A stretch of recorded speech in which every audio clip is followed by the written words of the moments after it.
A funny story. I used to sleep with that equipment, so on the side of my bed, just right on the side of my bed, I would put it there, go to bed, wake up in the morning, take that equipment as if it's my baby, and go back to work with it, and it was a very expensive equipment. And I remember one day a superior told me, "Don't lose this equipment because it's more expensive than your car."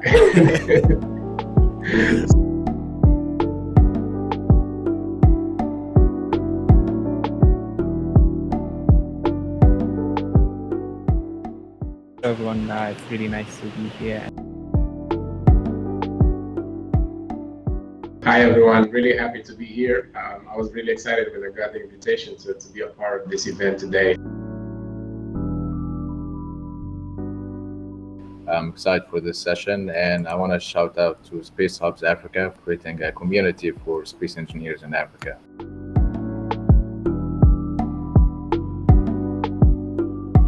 That was about 8 years ago. So growing up, I never really thought about space because to me, I grew up in the 90s. And when I was growing up, my country was going through a civil war. So there wasn't much development, it wasn't something that really kids growing up around me were thinking about space, because also in terms of representation in Hollywood movies, which it's what we would always watch, you wouldn't see people like us being like astronauts, So we grew up thinking that this was something very hard to do. You needed to be very special. I mean, everybody's special, but it wasn't just something that I was thinking about while I was growing up. So for me, it really started about 8 years ago when my country decided to develop or implement a space program. And that's how my journey in the space industry really started. That's where I started like, oh, wow. I'm curious about this. Let me try to read more. Let me try to study more. Let me shift my priorities into this space stuff. And eventually I started like getting confident and feeling, wow, this is not as it's hard, but it's not it's not impossible for people like us to do. So we can do it. And I started believing, and then that's how it all started for me. Yeah, so it's a big question. Let me break that down a little bit. So Egypt has had some investment in space infrastructure all the way back in the 60s. The programs that were existent then, largely they have not really matured. After a couple of years, the economy and a lot of political instability led to them being pushed aside. I grew up in Alexandria. Alexandria is the second largest city in Egypt. And in my network and with everybody that I've engaged with, I never really heard about space, and there were zero careers in space industry that I was aware of. I was, however, always interested in the aerospace industry in general, so with space as a subset. And I've looked for education, and I was also interested in working in the business side of aerospace, not just as an engineer. I was not really seeing myself as somebody with a strong technical acumen, but I knew that I need to study aerospace engineering before I get into aerospace business. So I looked for universities in Egypt that have aerospace curriculum, and I applied abroad. And I used to have British education, so I took a lot of extra courses to travel. And at first, I was not successful actually in traveling. And I remember not being accepted in several universities because even the process of application is its own game. I was not too familiar with it. So I went and I started studying mechanical engineering for a year at the American University in Cairo. And I spent there a year, and I was not really fully satisfied because I was not pursuing the goal that I set for myself. So I want to go back a step and say that for you to work in space and have African origins, you need to know who you are and what you love, and you need to think big and have a long-term strategy, but you also need to be lucky and to work a lot. So there is not an easy answer, and I don't like selling dreams to people. I prefer being realistic. You need all four. You need planning and knowing who you are, and being lucky and working a lot of hours. So at first, what I did, I said, okay, my first step is going to be aerospace education, and I got accepted in Rutgers in the US. So I transferred and I stopped studying mechanical engineering and went into the aerospace world. Now, when you take a step forward in your path, you start learning more. And that's what happened with me. So I wanted to eventually work specifically in the space industry. And I started taking courses that are not aerospace focused, that are space focused. My program was blended. After I graduated, I got a job as a systems engineer, which is not really what I was hoping for in terms of not really where I see myself, being passionate about going to work every day. And it was in aircraft. It was with contracts in a private company that works a lot with the U.S. government, the FAA specifically.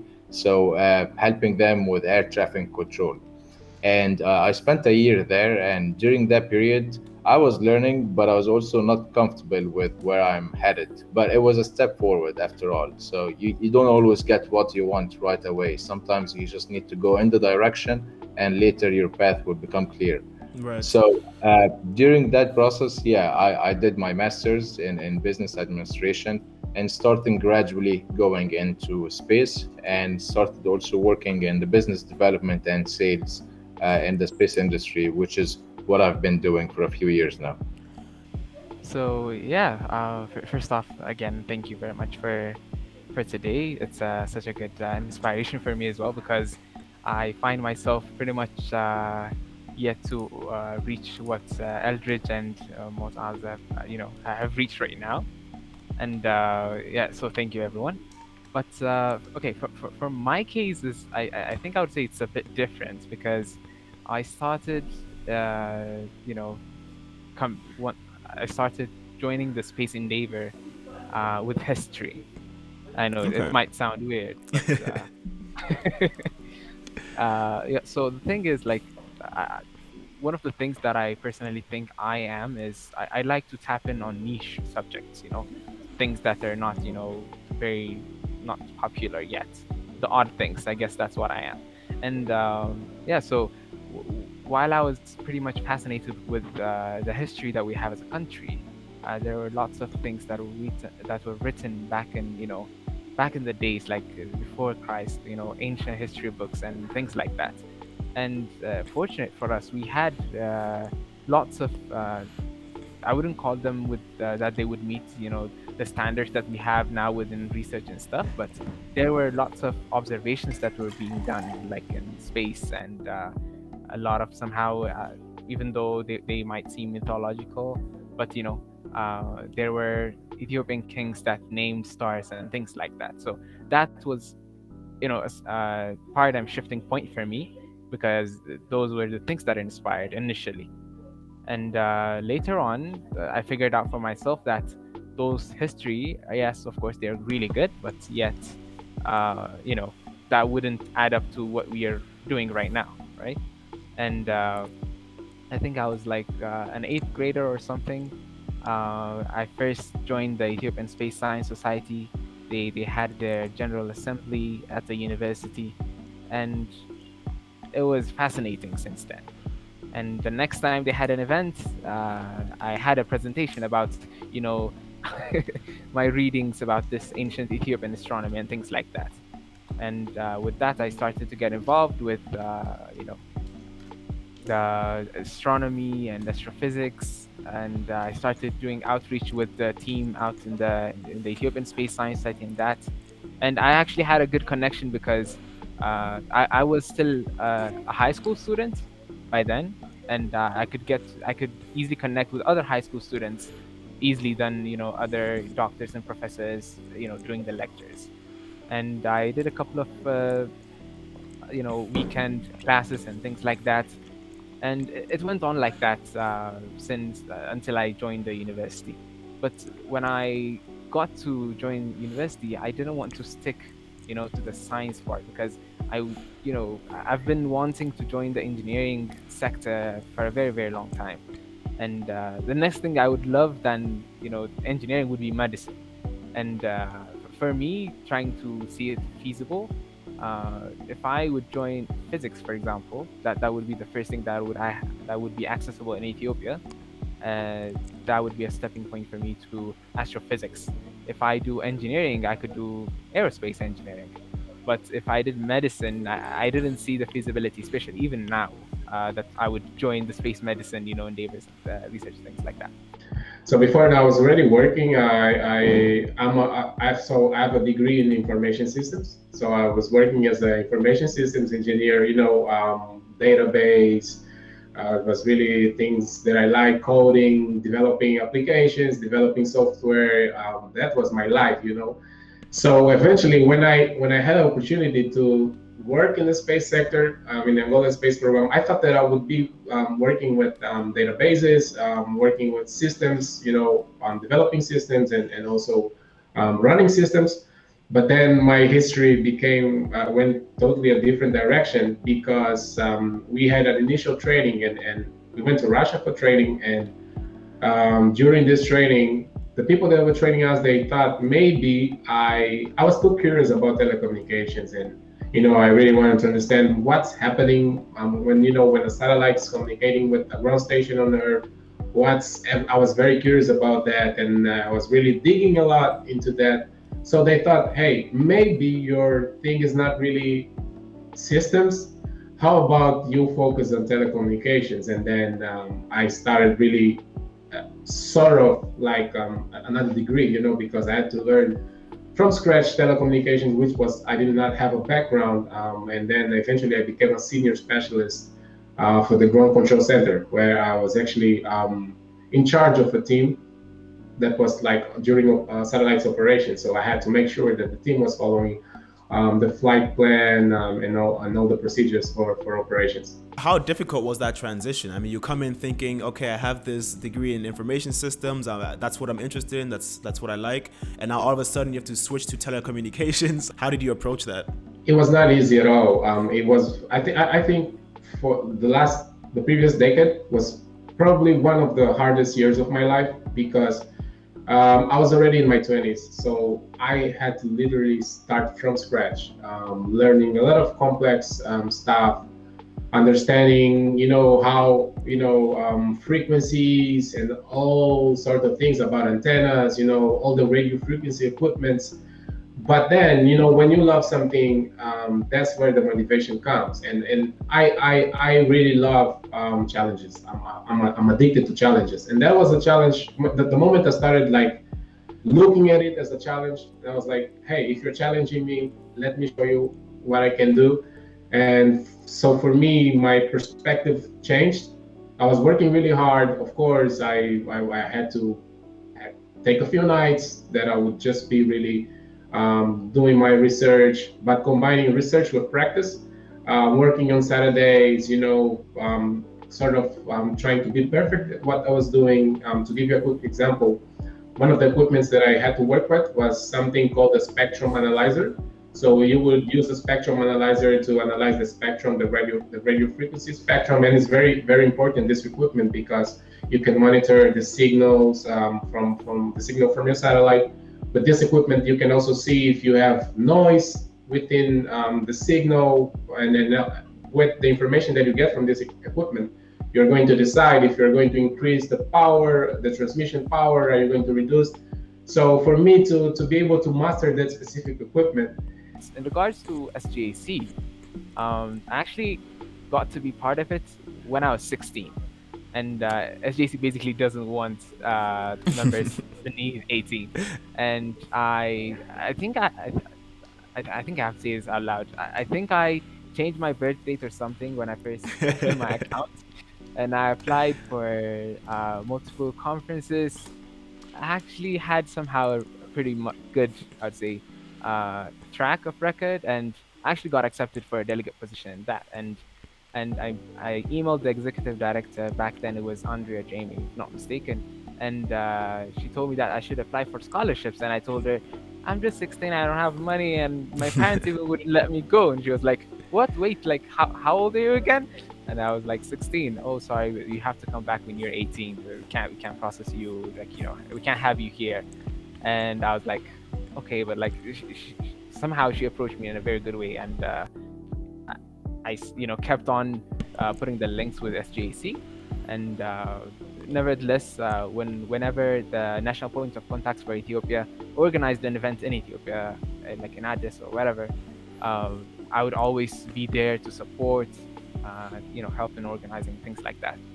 So later on, that grew to hosting the African Space Generation Workshop. By then, I was not an NPOC. I was literally no one in SJAC, just knew a few people there. And we submitted the bid to host the workshop in Addis. And that was, I would say, the liftoff of my connection with SJC. In 2 months, I got to be an NPOC right after the event ended. No, not an NPOC. I joined the events coordination team right after the workshop. Then in February, I got to be an NPOC. And yeah, so I started thinking, how can we develop projects to teach the population on why are we investing in space technology? Because coming from Africa, not Angola is in Africa, and I assume, because I talk to a lot of people in Africa and I've been in a couple of countries, it's very hard for you to convince someone why space technology is important.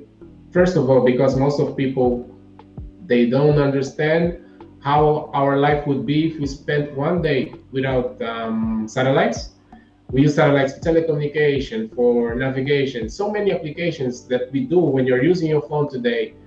It's because it's possible because we have satellites in space. So I wanted to start translating that into simple terms to make people understand that yes, we do need water, we need food, we need roads, we need education, but we can achieve this through investing in space. There is a way. So starting understanding more, diving deeper into the Sustainable Development Goals from the United Nations, translating that, making the connection with space technology, showing showing proof that look at these examples. We can have better water, we can have electricity, we can have better food production if we use satellite information this way and that way. So these were the first projects that I started managing in the space industry. What I do is basically I have a set of products that I'm focused on, and I know their advantages, I know what they bring, I know what problems they solve, and a lot of companies don't know about them. So I first of all educate them, I reach out and I educate them on that. Then they go ahead and they start getting familiarity, and they explore some use cases for their tasks. And every company has different requirements. A constellation of 5,000 spacecraft is very, very different from a constellation of 20 spacecraft at a different altitude.